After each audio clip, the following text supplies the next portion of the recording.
January the 17th, 1945, the Ardennes Forest, Belgium.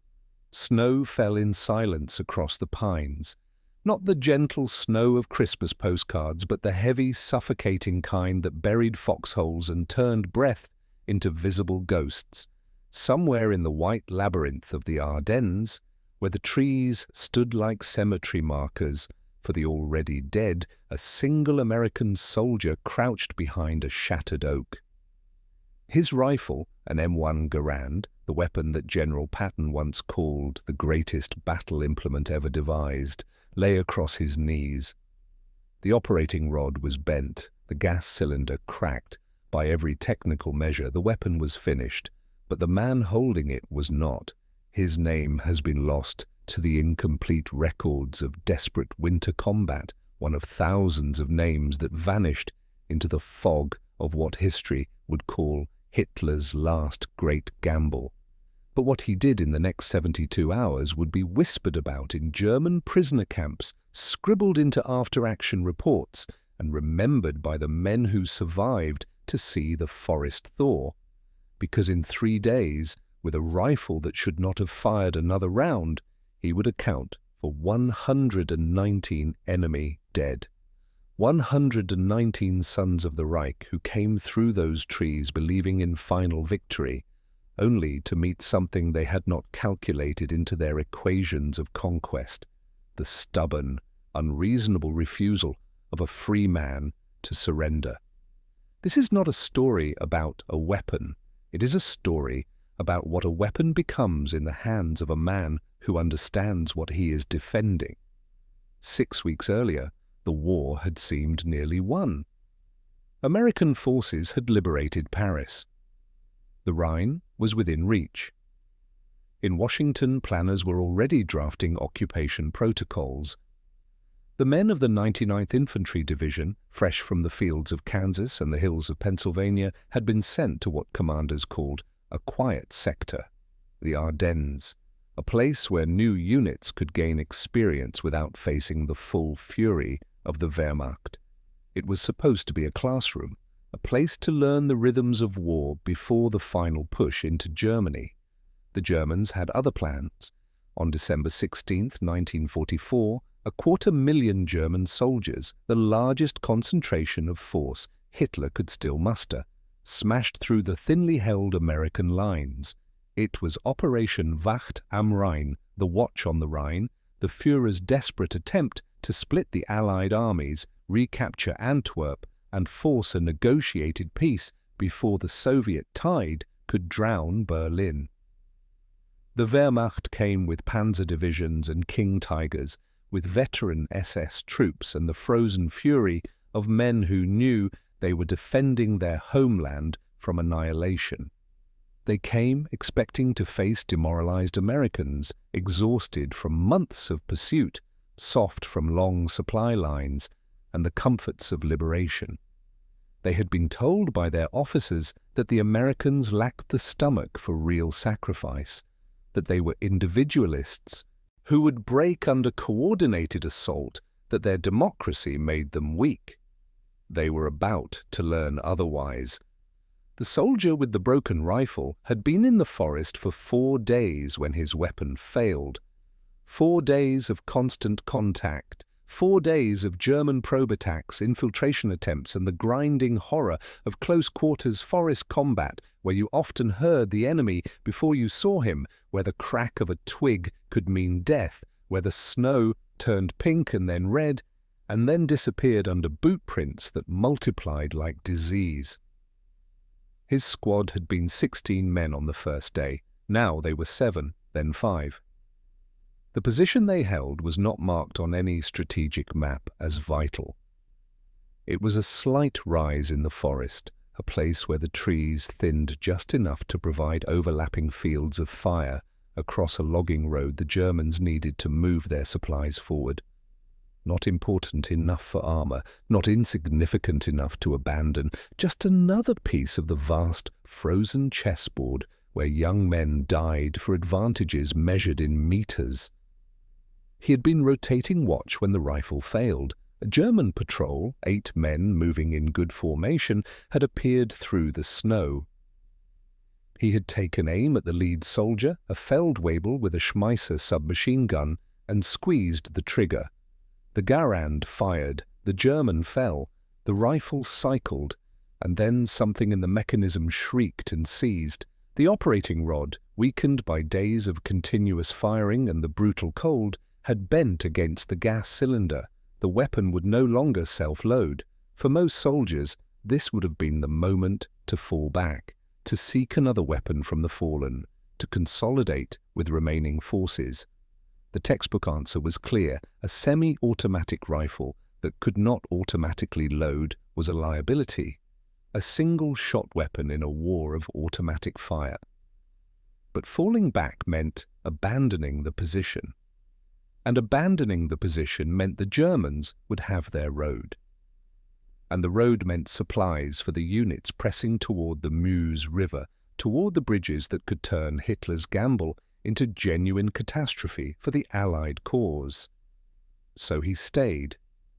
He stayed, and he learned to make the broken weapon work. The M1 Garand, when functioning correctly, was a miracle of American industrial design. It fired the powerful 30-06 cartridge, held 8 rounds in its internal magazine, and cycled automatically with each shot. It gave a single American infantryman firepower that previously required an entire squad. It was reliable, accurate, and produced in quantities that stunned Axis planners. 4 million manufactured during the war, enough to arm every American rifleman with surplus to spare.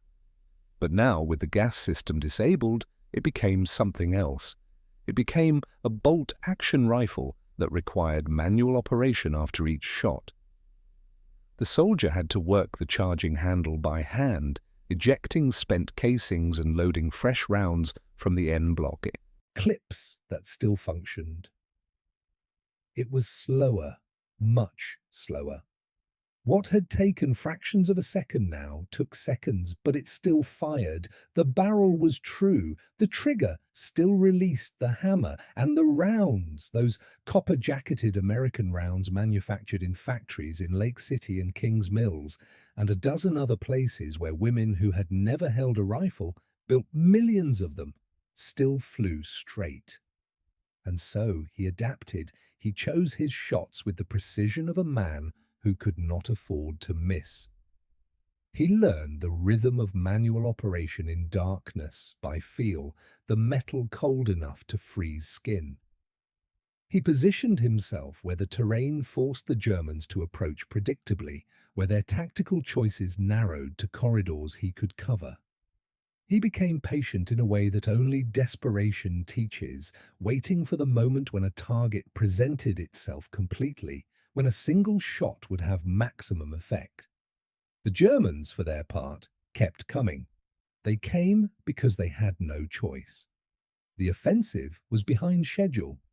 American resistance, expected to collapse within 48 hours, had instead crystallized into thousands of small defensive positions just like this one, nameless hills and crossroads and forest clearings where soldiers who were supposed to break instead held.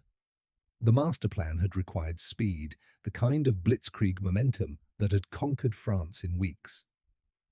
But momentum was bleeding away into the frozen mud of Belgium, into places where the map said there should be nothing, but instead there was everything.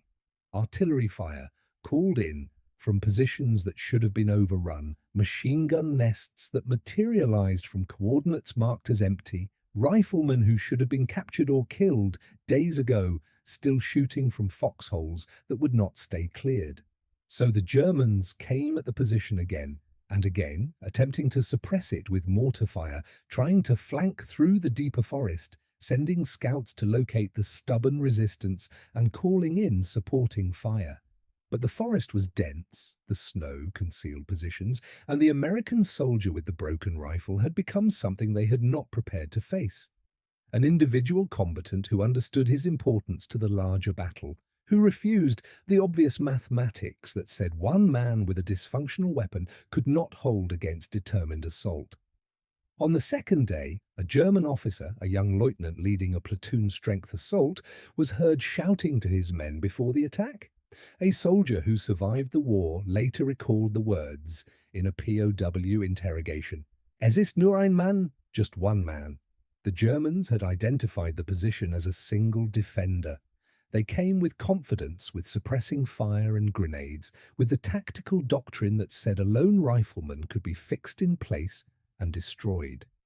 The assault lasted 11 minutes. When it was over, 14 Germans lay dead or dying in the snow. The lieutenant was among them, shot through the chest as he attempted to rally his men forward. The attack broke. The survivors withdrew. And in the silence that followed, there was only the sound of a charging handle being worked, manually cycling another round into the chamber. The German soldiers who faced him in those 3 days were not monsters. They were sons and brothers and fathers, many of them conscripts from the desperate final levies of a collapsing regime. They came from towns with names like Dortmund and Stuttgart and Königsberg. They carried photographs of wives and children. They were cold and hungry, and many of them were frightened. In the letters found on their bodies, letters that would be collected by graves registration units and eventually archived, there are expressions of doubt, of hope for survival, of longing for home. But they also came as instruments of a philosophy that denied the fundamental dignity of human freedom. They served, however reluctantly some may have felt, a system that had industrialized murder, that had decided entire categories of human beings were subhuman, that had turned conquest into ideology and ideology into mechanized death. Whether they believed in it fully or merely complied from fear or duty, they carried that system forward with every step into the Ardennes. What they encountered in that frozen forest was its opposite, a citizen soldier of a democracy fighting not from orders alone, but from a sense of personal responsibility to something larger than himself.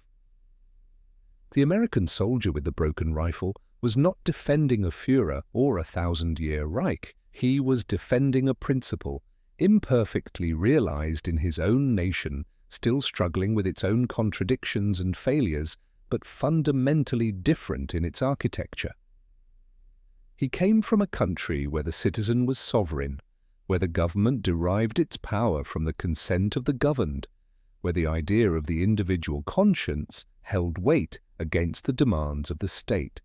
And that difference, invisible on any map, unmeasurable by any instrument, manifested in that forest as 119 stopped hearts. Among the bodies recovered after the position was finally relieved on the 4th day, there was a pattern the after-action investigators noted. The wounds were concentrated in vital areas: chest, head, upper body. There were almost no wounded among the German dead at this position. The shooting had been precise, economical, the work of someone who could not afford wasted ammunition or incomplete stops. One investigator, a captain from the 2nd Infantry Division who had seen combat since Normandy, wrote in his report, "Subject demonstrated exceptional fire discipline and marksmanship under sustained pressure. Shot placement indicates deliberate aimed fire rather than suppressive volume. Recommend investigation for valor recognition."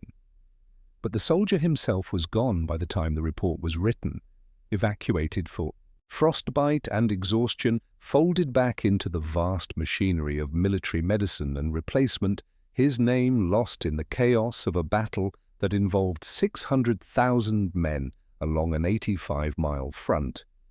The broken rifle was left behind, eventually catalogued and discarded, another piece of damaged equipment in a war that consumed material at rates that defied pre-war imagination.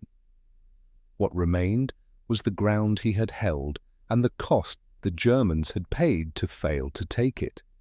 In the final accounting, the Battle of the Bulge cost the Germans their last strategic reserve. They committed everything that remained, men, tanks, fuel, artillery, to an offensive that came heartbreakingly close to success, but ultimately broke against the aggregate resistance of thousands of positions just like that unnamed rise in the Ardennes. Every hour of delay multiplied across the entire front. Every company that failed to advance on schedule disrupted the timetable that the entire operation required.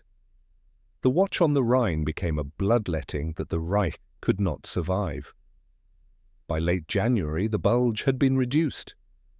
By February, American forces were crossing into Germany itself.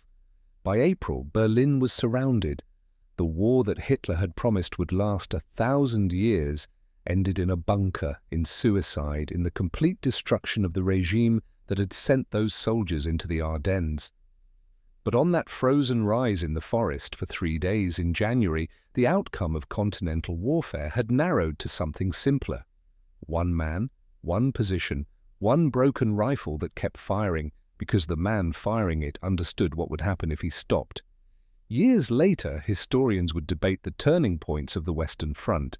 They would analyze Patton's relief of Bastogne, the defense of St. Vith, the traffic jams that stalled German armor at critical junctures.